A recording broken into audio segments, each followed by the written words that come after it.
Hello, dear learners. I welcome you all to this online lecture series of Basic Electrical Engineering.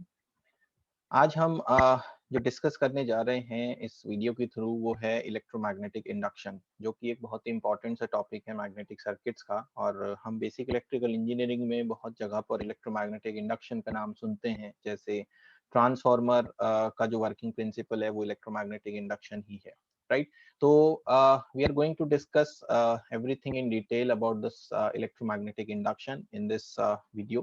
ठीक है, so I hope ki you will like this video, and if you are learning through my channel, through my videos, so please do share with your friends and subscribe the channel so that everyone will get benefited from the videos of this channel, right? So let's start with the topic electromagnetic induction. सबसे पहले तो हम बात करें कि electromagnetic induction क्या होता है। So the electromagnetic induction is basically whenever magnetic flux linked with the circuit changes, an EMF is induced in it. So electromagnetic induction basically ये कहता है कि जब भी किसी मैग्नेटिक सर्किट में कॉइल के अंदर मैग्नेटिक फ्लक्स अगर चेंज होता है, जो भी उस सर्किट में मैग्नेटिक फ्लक्स लिंक कर रहा है, अगर वो चेंज होता है, उस चेंज होने के लिए दो कंडीशंस हैं, या तो वो मैग्नीट्यूड वाइज चेंज हो रहा हो या तो वो डायरेक्शन वाइज चेंज हो रहा हो। दोनों ही कंडीशन में सेम इफेक्ट हमें वहां पर देखने को मिलेगा, और जब भी ऐसी कोई कंडीशन अराइज होती है वहां पर एक ईएमएफ इंड्यूस होगा। This is the basically phenomena of the electromagnetic induction. अब अगर हमारे पास एक ऐसा सर्किट है जो क्लोज्ड है, like we have a magnetic circuit जिसके अंदर एक पूरा क्लोज्ड एक सर्किट बना हुआ है, एज वी नो कि किसी भी क्लोज सर्किट में करंट फ्लो कर सकता है। So in that condition, if the condition fulfils that, a current will also comes which will flow through this circuit, because as we know EMF circuit में induce already हो चुका है, and there must be some resistance also of this circuit। कोई भी अगर wire element या coil कुछ भी वहां पर लगा हुआ है तो उसकी वजह से जो रेजिस्टेंस सर्किट का होगा, that will cause to flow the current in the circuit. So basically EMF and current both will be induced in a closed circuit whenever a magnetic flux is linked, right? This is called the electromagnetic induction, right? Now there are two laws of electromagnetic induction which has been given by the Faradays. Faraday ने दो laws electromagnetic induction के बारे में दिए थे, right? तो वो दो लॉज कौन कौन से हैं, सबसे पहले उनका हम स्टेटमेंट पढ़ने की कोशिश करते हैं और उसको समझते हैं कि what are these two laws, right. So these are, so first law of Faraday's law of electromagnetic induction is कि जब भी कोई मैग्नेटिक फ्लक्स किसी भी कॉइल में चेंज होता है, एक ईएमएफ वहां पर सेटअप होता है, and this EMF will be lasting as long as the magnetic flux will continues changing, ठीक है। तो जो फर्स्ट लॉ है वो बेसिकली हमें सिर्फ और सिर्फ इतना बताता है कि जो भी इंड्यूस्ड ईएमएफ है सर्किट में अपेयर हो रहा है वो पूरी तरह से चेंजिंग मैग्नेटिक फील्ड के ऊपर डिपेंड करता है, ठीक है। तो ये फर्स्ट लॉ का स्टेटमेंट है, जो पहला लॉ है Faraday's law of electromagnetic induction का। Similarly the second law is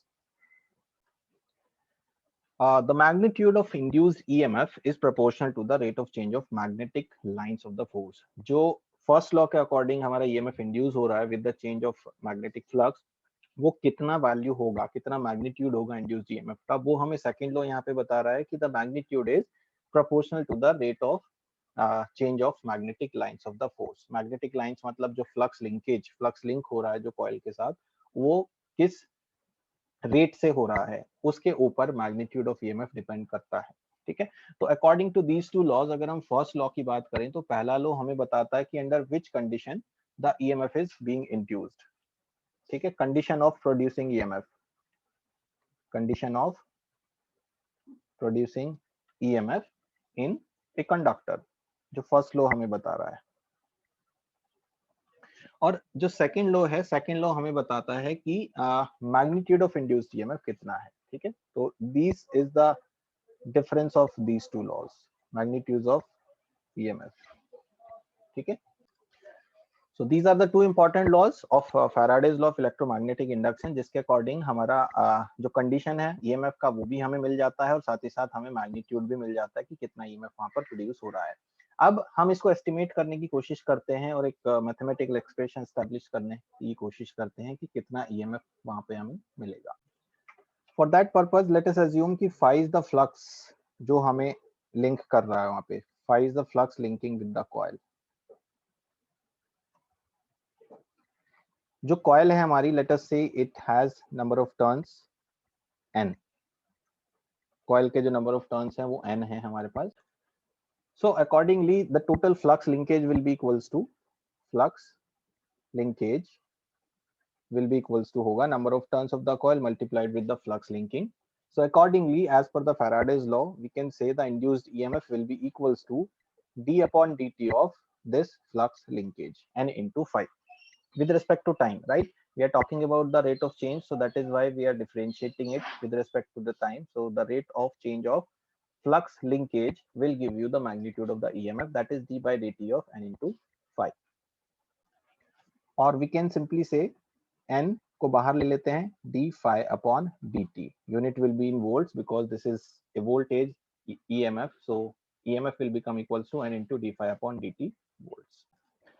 Now, after finding out the magnitude of the EMF, one more interesting thing comes into picture here is that the Lenz law, because Faraday's ने सिर्फ इतना ही propose किया था कि what is this EMF, कैसे ये produce होता है और कितना ये magnitude होता है इसका, लेकिन उसको Faraday's has no idea about the direction of this EMF, which is later proposed by the Lenz. ठीक है, so the direction of this EMF can be determined by the Lenz law. And Lenz law क्या कहता है, सबसे पहले हम ये देखते हैं कि what is the Lenz law.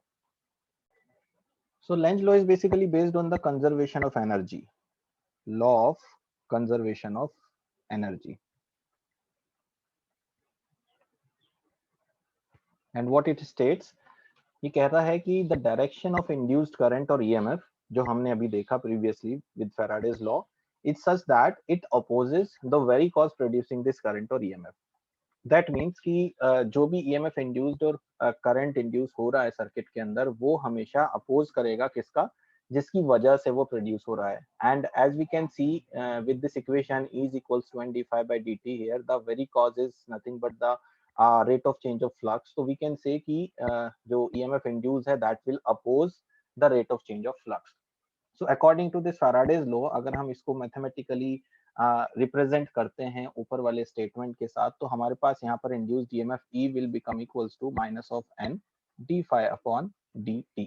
ये जो माइनस साइन है, this minus sign basically represents कि यहाँ पर अपोज हो रहा है ईएमएफ का, right? Because in vector form अगर हम फेजर पे देखें तो एक माइनस साइन का सिंपली मतलब होता है 180 degree face out of face, ठीक है, दोनों एक दूसरे से 180 डिग्री पर रिप्रेजेंट किए जाते हैं. तो this is the basic of this Lenz law here.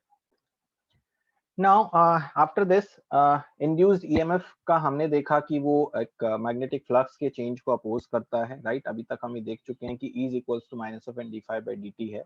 Now one more thing is here कि जो डायरेक्शन है induced EMF की, वो अभी तक हमें नहीं पता चली है, neither by Faraday's nor by Lenz, ठीक है, इन दोनों ने ही किसी भी तरह से डायरेक्शन ऑफ ईएमएफ को वहां पर डिस्क्राइब नहीं किया था. So later on one more scientist was there name as John Ambrose Flemings, ठीक है. सो फ्लेमिंग्स ने एक रूल प्रपोज किया जिसको हम फ्लेमिंग्स राइट हैंड रूल के नाम से जानते हैं, जो हमें बताता है कि इंड्यूस्ड ईएमएफ की डायरेक्शन क्या होगी.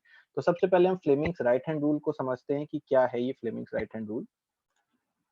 According to Fleming's right hand rule, हमें क्या करना है, अपने राइट हैंड की दो फिंगर्स और एक थंब को यूज करना है कुछ इस तरह से कि हम four finger, middle finger and thumb को एक दूसरे से राइट एंगल पे स्ट्रेच करें और उनको पॉइंट आउट करें कुछ इस तरह से. अगर हम थ्रू फिगर समझने की कोशिश करें तो ये हम देख सकते हैं कि हमारे पास राइट हैंड है, इसका जो थंब है that is representing the motion of the conductor, जो हमारा फोर फिंगर है that represents the magnetic field, and the middle finger is representing the induced current, ठीक है.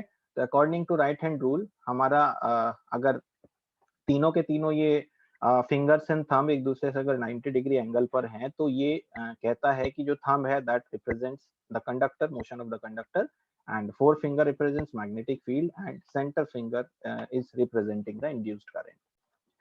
The same thing we can see through another diagram. A simplified diagram is this one.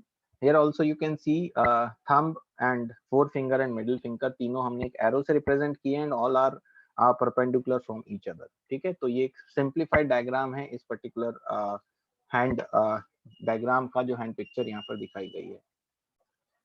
One very important thing to be noted here that कि जो Fleming's right hand rule है वो सिर्फ हमें direction show करता है तीनों पैरामीटर्स की, that is magnetic field, current and force. यहाँ पर किसी भी तरह से मैग्नीट्यूड से रिलेटेड कोई भी कंक्लूजन हम फ्लेमिंग्स रूल से नहीं निकाल सकते, because for that we have already seen the Faraday's law. Magnitude के लिए Faraday's law is important, right. दूसरी चीज, जो फ्लेमिंग्स के रूल्स हैं, दो रूल्स हैं फ्लेमिंग्स के, एक लेफ्ट हैंड रूल है, एक राइट हैंड रूल है, तो दोनों का अपना अपना खुद का एक वर्जन है, खुद का एक यूज है। तो जिन पर्टिकुलर मशीन्स और डिवाइसेस में ईएमएफ इंड्यूस्ड होने की बात होती है, जैसे ट्रांसफार्मर में, जैसे मशीनों में, जनरेटर्स के अंदर हम देखते हैं, तो वहां पर हम जो डायरेक्शन ऑफ ईएमएफ कैलकुलेट करते हैं, that is helpful with the help of this right hand rule. ठीक है, जनरेटर्स में हम इसका यूज करते हैं, इलेक्ट्रिक जनरेटर्स में। ठीक है। दूसरी चीज, जो पर्पज है इस रूल का, वो यहाँ पर डायरेक्शन ऑफ इंड्यूस्ड करंट बताने का है, जब मैग्नेटिक फील्ड हमारा मूव कर रहा हो या फिर कंडक्टर मूव कर रहा हो, क्योंकि ईएमएफ जनरेट होने के लिए जो मैग्नेटिक फील्ड है या कंडक्टर है, दोनों में से एक चीज का मूवमेंट होना जरूरी है। तो in both of these to cases Faraday's law apply होता है और ईएमएफ वहां पर इंड्यूस होता है, so that EMF or induced current can easily be determined with the help of the Fleming's right hand rule, right? So that's all about this particular video. इस video में हमने इलेक्ट्रोमैग्नेटिक इंडक्शन के बारे में बात की कि जो ईएमएफ कैसे प्रोड्यूस होता है, उसको प्रोड्यूस करने के लिए कौन से लॉज एप्लीकेबल है। यहाँ पर हमने फैराडेज के दो लॉज को डिस्कस किया है। उसके बाद हमने लेंज लॉ को यहाँ पर डिस्क्राइब करते हुए फैराडेज लॉ के साथ उसको इंटीग्रेट किया है, एंड फाइनली हमने देखा कि जो फ्लेमिंग्स का राइट हैंड रूल है, that is very much helpful to determine the direction of the EMF, क्योंकि जब मशीन्स की बात आती है तो मशीनों में हमारे पास वहां पर एक मोशन भी होता है। उस मोशन को एंड डायरेक्शन ऑफ ईएमएफ को फाइंड आउट करने के लिए we need to have some kind of rule here. So in case of generators, electric generators, जहां पर ईएमएफ को इंड्यूस करके हम सप्लाई को ऑब्टेन करते हैं, in all those cases this Fleming's right hand rule is very much applicable, right?